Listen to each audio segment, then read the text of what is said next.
تازہ ترین ویڈیوز کے لیے چینل کو سبسکرائب کر کے بیل آئیکن اور آل نوٹیفیکیشن پر کلک کریں تاکہ آپ کو ملے ہر اپڈیٹ سب سے پہلے۔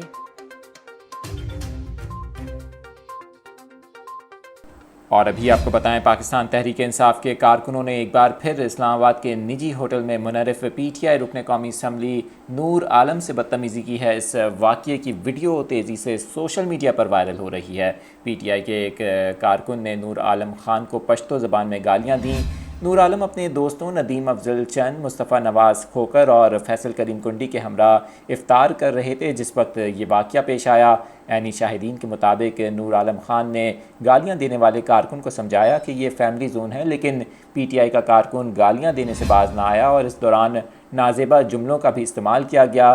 عینی شاہدین کے مطابق پی ٹی آئی کے کارکن نے نور عالم خان کو مکہ مارا جس پر لڑائی شروع ہو گئی۔ اس موقع پر نور عالم خان، مصطفیٰ نواز کھوکر اور فیصل کریم کنڈی نے پی ٹی آئی کارکن کی پٹائی کر دی۔